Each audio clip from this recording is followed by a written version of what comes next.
Aloha, it's Kiana, and here are today's top Hawaii headlines from the editors at the Honolulu Star-Advertiser. Also, mahalo to Longs Drugs Hawaii for sponsoring the show. Head on over to your neighborhood Longs Drugs for all your shopping needs. House Republicans passed legislation today that would raise the government's legal debt ceiling by $1.5 trillion in exchange for steep spending restrictions. The passage is seen as a tactical victory for Speaker Kevin McCarthy as he challenges President Joe Biden to negotiate and prevent a federal default this summer. The bill passed by a razor-thin 217 to 215 margin. The package is unlikely to pass the Democrat-led Senate, and Biden has threatened to veto the bill should it come across his desk. The president has so far refused to negotiate over the debt ceiling. The White House insists it must be lifted with no strings attached to ensure America pays its bills. McCarthy is at odds with Biden's thinking, and today's House victory could force the president into talks.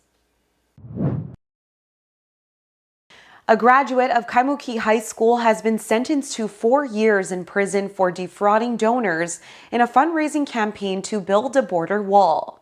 Brian Colfage was the co-founder of We Build the Wall, an online fundraising group that promised to help former President Donald Trump construct a wall along the southern U.S. border.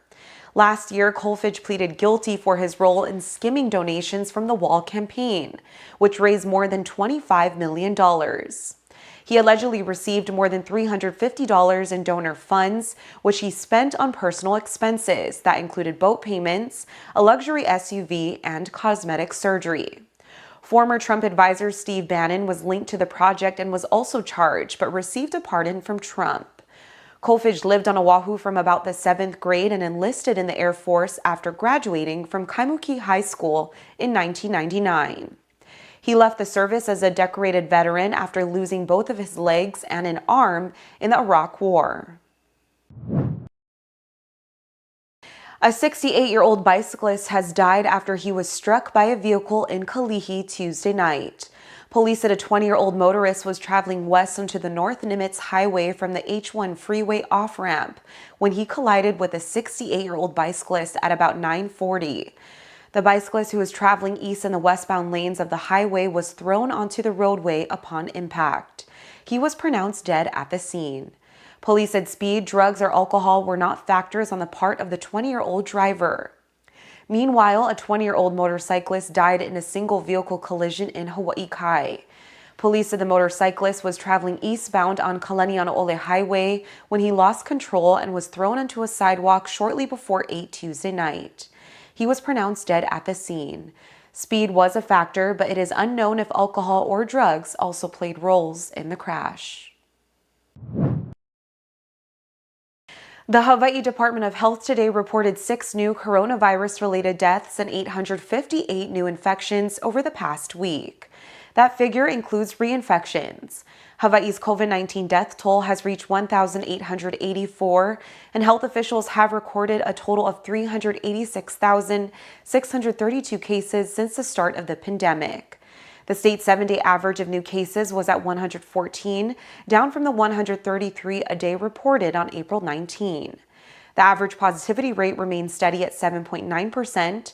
There were 8.1 cases per 100,000 people.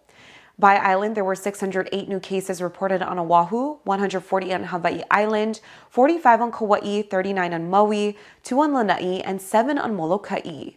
9 infections were reported outside the state. The health department is recommending a bivalent booster for those who are eligible but have not yet received one. A second bivalent booster is now available for people at higher risk due to age or compromised immune systems. A new development today in the ongoing feud between Florida Governor Ron DeSantis and Disney. The media giant has sued DeSantis over the Republicans' takeover of its theme park district. Disney is accusing the governor of retaliating after the company publicly opposed a state law that bans classroom lessons on sexual orientation and gender identity in early grades. DeSantis responded by placing Disney World's self-governing district under a new board of supervisors that oversees municipal services in the theme parks. Before the new board came in, Disney pushed through a last-minute agreement with the old board that stripped the incoming supervisors of much of their authority. Today, DeSantis' oversight board voted to void that deal. Disney filed its lawsuit claiming government retaliation just minutes later. For more on these stories and all the latest headlines, subscribe to the Honolulu Star-Advertiser. Visit Hawaii's top source for breaking news online at staradvertiser.com and download the Star-Advertiser mobile app. Mahalo, have a great day, and we'll see you back here tomorrow.